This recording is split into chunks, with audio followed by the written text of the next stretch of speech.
on the emergency landing for pharmaceutical of a different kind, like of elixirs and botanicals and apothecary, before it hit the crazy, all-consuming market of let's harm the Macy's the kids from down Fifth Avenue, which is where they have that big, gigantic float of whatever helium, I suppose it goes up, but for us that have to hold onto strings on the ground, I have a gigantic gash in the back of my head today. It's almost like somebody like sewed together a seam that split on the back of a flat part on my head.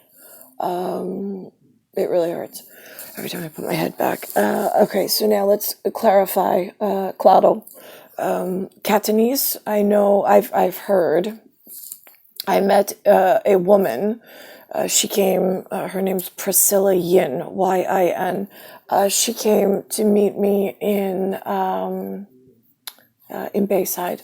According to Rocco, the witness, Rocco, she was like a spastique. I mean, like a spastique, like a twitch, like a tweaker, like, you know. But I was, myself, because it didn't seem right, and so she seemed nervous for some reason.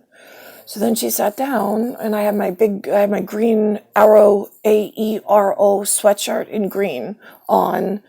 I mean, almost a jade color, JADE. I thought that would be whatever. So she sat down and then we spoke. She said she was visiting from elsewhere. I asked her. She said that they speak in her home country. They speak Mandarin and Catanese.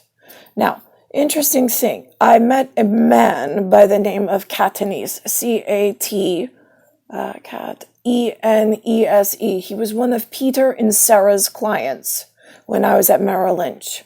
Just like David Swarovski was one of Peter's clients, which wasn't allowed to speak to me, go figure. He had to speak to Sandy.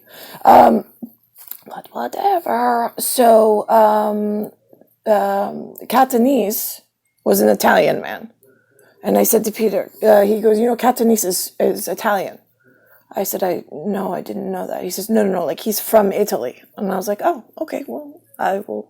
He's like, no, because I know your father's from Italy. And I was like, if I remember, I said, I'll say something next time when he calls in. Thank you. That was when I was, I guess, learning about and answering phones for him. Dr. Horowitz, Jonathan Horowitz, he was South African, beautiful eyes. My mother used to say how handsome he was. He was like a movie star.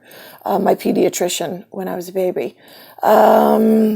So, and his voice, he has such the dexterity on his speech is like, it's, I mean, I say it's like a father you wish you had, like, or a teacher.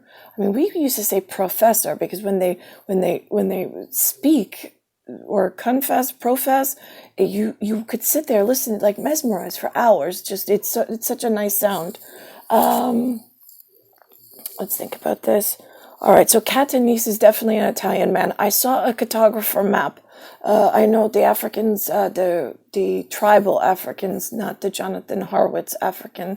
The one who I can't remember the name, but he said no, that's okay because he doesn't like me to have too many of his words, which was fine. But he said the man with the maps is who I know is in charge of your people when they come. And I said, so automatically, right? I said, okay, so, within what he was expecting, which is fine, because they call ahead. They don't just show up, right? That was important. I saw a map, not one of the modern maps, but more of the ones that they question about the historical reference that some of the royal children, they'll try to translate stories and they'll have more of a cartoonish map drawn at first for each area, and then the houses are supposed to council together to draw one, and then that becomes the official map of the royal whatever everybody goes off of. So now I saw one like that, but of I'm going to give a word, and the Russian woman who came to visit me from Russian Club with Yeltsin, she well, not the one actually with Yeltsin, because that was a special process, but the one that actually came to see if I knew the names of anything Hebrew or Cyrillic, and if I could tell the difference, or if I could even, it's almost, you have a very hard Russian. There's a softer Russian, which, right, I mean, my people say Yiddish. That's what but then that makes people angry about religious things. So, but there's a harder Russian. I mean, it almost sounds actually there's a few. There's one that sounds almost Korean.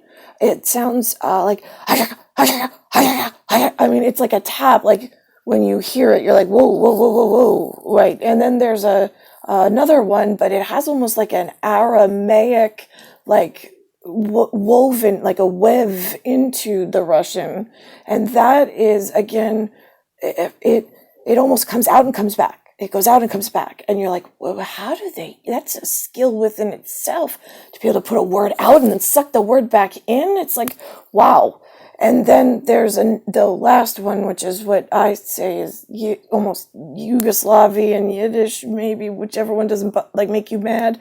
And that's more of like a rolling, like I can sit there and I have no idea what the letters and symbols mean because nobody let me learn those yet. But as it goes, like I'm entranced in trying to decipher it on my own without machine. Right. That's the things that I find interesting in this life. I mean, because there's just nothing that is like, what TV again? It's like sleep. Anything like my level of fun? No, there's nothing. There's flat English. But anyway, but over in that mapped area, we called it Anastasia.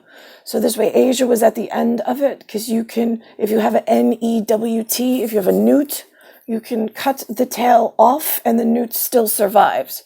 So if there's anything criminal between Anastasia's map that has not been gentrified yet, we'll take the last 4 letters of Asia, we'll stick all the criminal activity in that little 4-letter word, and Sia, SSIA, will do whatever she does on trying to hold the good children in some Russian Federation inside the Anastasia part, with the tail criminals cut in put them in one little area and let's hurry the hell up and start to do whatever it was that we came here to do.